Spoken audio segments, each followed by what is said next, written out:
Pengembangan silabus oleh kelompok 5 kelas A3. Anggota kelompok 5 Salsa Amanda Wangi Ratu Nurjana Rizka Nurul Hakiki dan Muhammad Ali Hasan. Pokok bahasan yaitu yang pertama pengertian silabus, kedua prinsip pengembangan silabus, ketiga langkah-langkah pengembangan silabus, keempat komponen silabus, dan kelima praktek pembuatan silabus. Langsung saja pemateri pertama menyampaikan materinya dan dilanjutkan pemateri kedua, ketiga, dan keempat. Jadi simak videonya sampai habis ya. Assalamualaikum warahmatullahi wabarakatuh. Nama saya Salsa Amanda, NIM 202101010080. Saya akan menjelaskan tentang pengertian dari silabus. Kata silabus berasal dari bahasa Latin yaitu syllabus yang artinya daftar, tulisan, ikhtisar, ringkasan, dan isi buku. Ada beberapa ahli yang mengemukakan definisi dari silabus ini. Yang pertama, menurut Salim tahun 1987, silabus ini didefinisikan sebagai garis besar, ringkasan atau pokok-pokok isi atau materi pelajaran.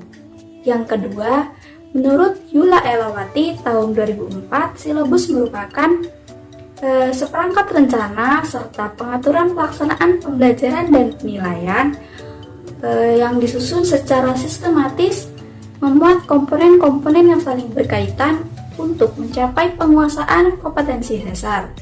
Yang ketiga, menurut BNSP tahun 2006, silabus adalah rencana pembelajaran pada suatu kelompok mata pelajaran atau tema tertentu yang mencakup standar kompetensi, kompetensi dasar, materi pokok atau pembelajaran, kegiatan pembelajaran, dan indikator pencapaian kompetensi untuk penilaian, alokasi waktu, dan sumber belajar.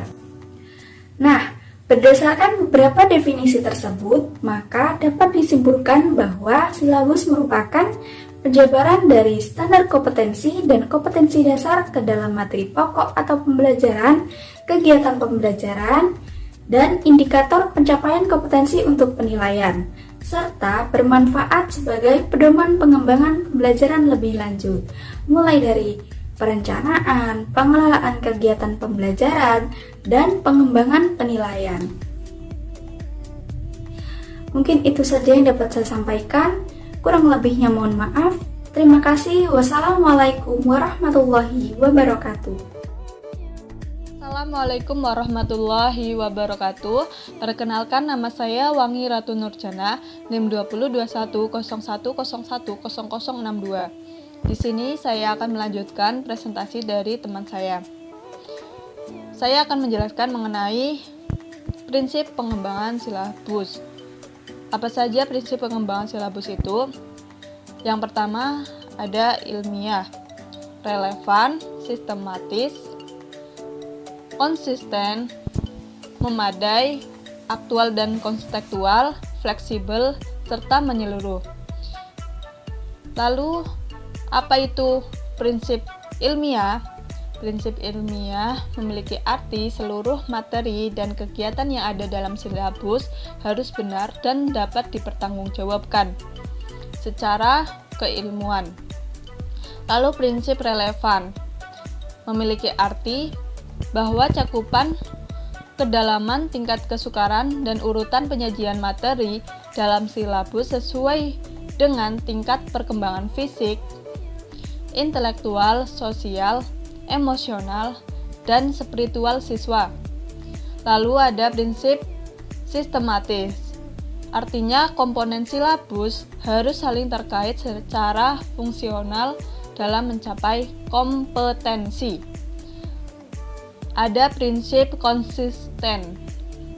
Berarti terdapat hubungan yang konsisten antara KD. KD itu kompetensi dasar, lalu indikator materi pembelajaran, kegiatan pembelajaran, sumber belajar, serta teknik dan instrumen penilaian dalam rangka pencapaian kompetensi.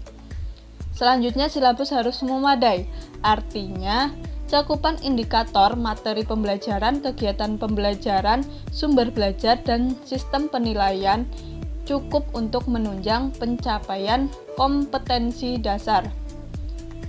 Lalu ada prinsip aktual dan kontekstual, artinya cakupan indikator, materi pembelajaran, pengalaman belajar, sumber belajar, dan sistem penilaian memperhatikan perkembangan ilmu, teknologi, dan seni mutakhir dalam kehidupan nyata dan peristiwa yang terjadi.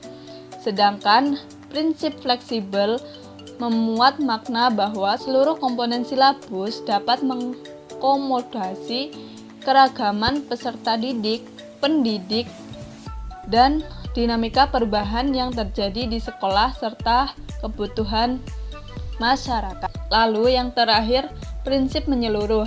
Artinya, komponen silabus mencakup keseluruhan ranah kompetensi baik kognitif, afektif, maupun psikomotor.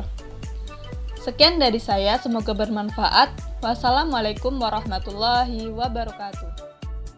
Assalamualaikum warahmatullahi wabarakatuh. Perkenalkan, nama saya Rizka Nurul Hakiki, NIM 20210101070. Di sini saya akan menjelaskan langkah-langkah pengembangan silabus.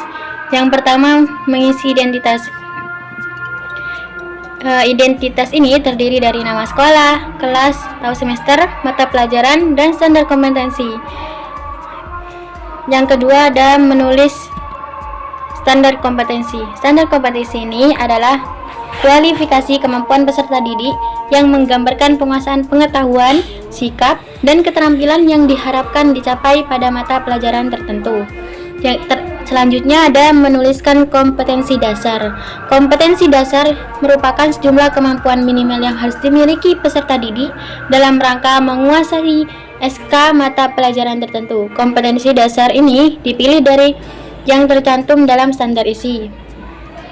Selanjutnya ada mengidentifikasi materi pembelajaran, yaitu ada referensi materi pokok dengan SK dan KD. Yang B, tingkat perkembangan fisik, intelektual, emosional, sosial, dan spiritual peserta didik. Selanjutnya ada kebermanfaatan bagi peserta didik. Selanjutnya ada struktur keilmuan, ada kedalaman dan keluasan materi. Selanjutnya ada relevansi dengan kebutuhan peserta didik dan tuntutan lingkungan. Yang terakhir adalah alokasi waktu. Selanjutnya adalah mengembangkan kegiatan pembelajaran. Kegiatan pembelajaran dirancang untuk memberikan pengalaman belajar yang melibatkan proses mental dan fisik melalui interaksi antar peserta didik dengan guru, lingkungan, dan sumber belajar lainnya. Dalam rangka pencapaian kompetensi dasar pengalaman belajar yang dimaksud dapat terwujud merumuskan indikator pencapaian kompetensi. Indikator ini merupakan penjabaran dari kompetensi dasar dan merupakan subkompetensi dasar. Yang terakhir ada penilaian. Penilaian pencapaian kompetensi dasar peserta didik dilakukan berdasarkan indikator di dalam kegiatan penilaian ini. Terdapat 3 komponen penting yang meliputi yang pertama, teknik penilaian, instrumen, dan contoh instrumen. Assalamualaikum warahmatullahi wabarakatuh. Perkenalkan, nama saya Muhammad Ali Hasan dengan NIM 20210101002. Di sini saya akan sedikit mempresentasikan materi tentang komponen silabus. Silabus merupakan acuan penyusun kerangka pembelajaran untuk setiap bahan kajian mata pelajaran.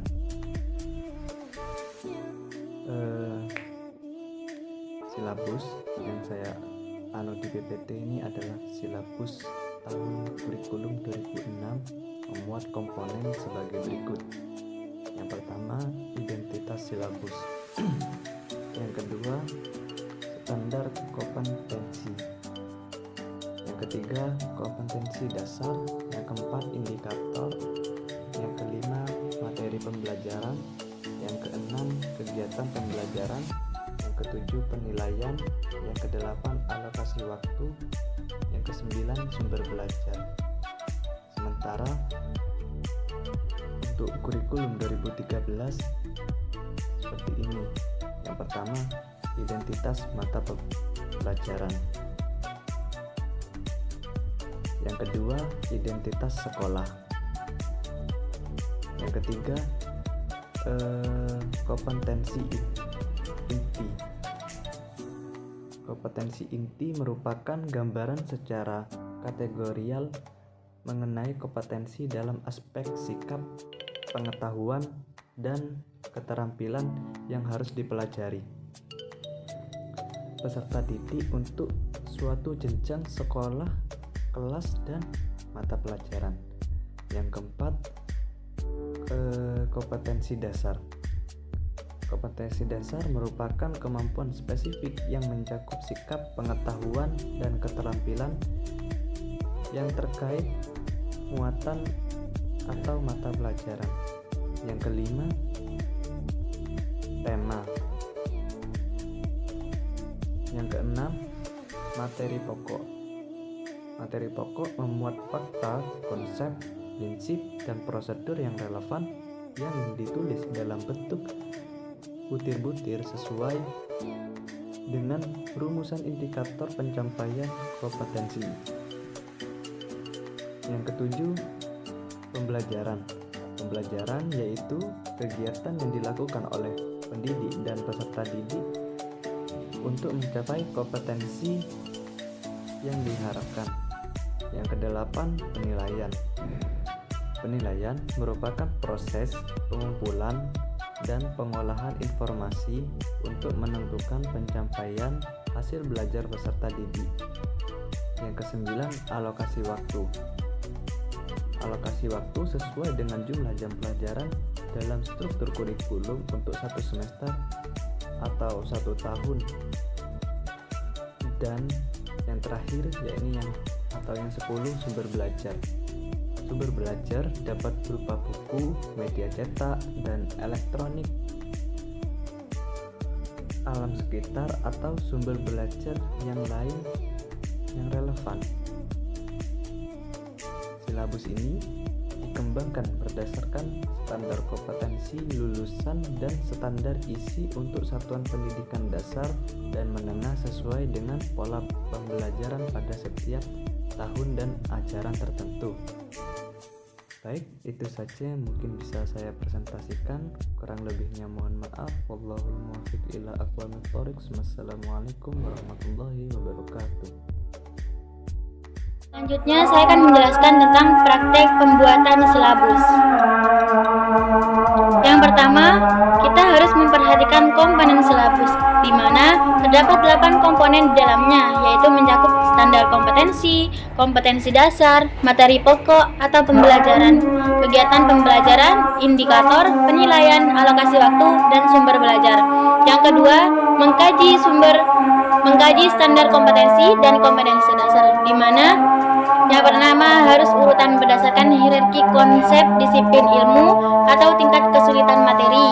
Yang kedua, keterkaitan antar standar kompetensi dan kompetensi dasar dalam mata pelajaran serta keterkaitan standar kompetensi dan kompetensi dasar antar mata pelajaran. Yang ketiga, caranya mengembangkan pengalaman belajar. Hal ini dilakukan dengan memperhatikan pendekatan pembelajaran yang bervariasi, mengaktifkan peserta didik. Yang keempat, mengidentifikasi materi pokok. Ini dapat dilakukan dan mempertimbangkan beberapa hal. Yang pertama, tingkat perkembangan fisik, intelektual, emosional, sosial, dan spiritual peserta didik. Yang kedua, kebermanfaatan bagi peserta didik. Yang ketiga, struktur keilmuan. Yang keempat, kedalaman dan keluasan materi. Yang kelima, relevansi dengan kebutuhan peserta didik dan tuntutan lingkungan. Serta yang terakhir, alokasi waktu. Yang kelima, merumuskan indikator. Indikator ini merupakan penjabaran dari KD yang menunjukkan perbuatan atau respon yang dilakukan oleh peserta didik. Indikator dikembangkan sesuai dengan karakteristik suatu pendidikan, potensi daerah, dan peserta didik. Rumusannya menggunakan kerja operasional dan struktur yang dapat diobservasi. Yang terakhir digunakan sebagai dasar untuk menyusun alat penilaian. Cara yang keenam, menentukan jenis penilaian. Hal ini dilakukan dengan menggunakan tes dan notes dan bentuk tertulis maupun lisan. Pengamatan kerja, sikap, penilaian hasil karya berupa proyek, produk, menggunakan portofolio dan penilaian.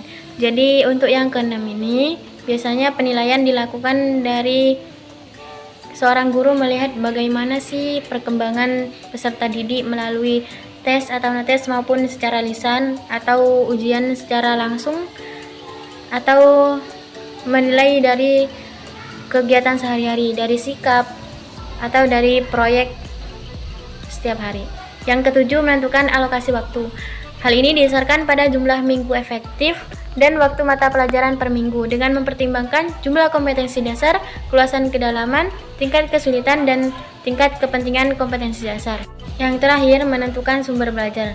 Hal ini didasarkan pada standar kompetensi dan kompetensi dasar serta materi pokok. Kegiatan pembelajaran dan indikator kompetensi sumber belajar biasanya dapat berupa media cetak dan media elektronik serta lingkungan fisik, alam, sosial, dan budaya. Mungkin hanya itu yang dapat saya sampaikan, kurang lebihnya mohon maaf. Wassalamualaikum warahmatullahi wabarakatuh. Terima kasih.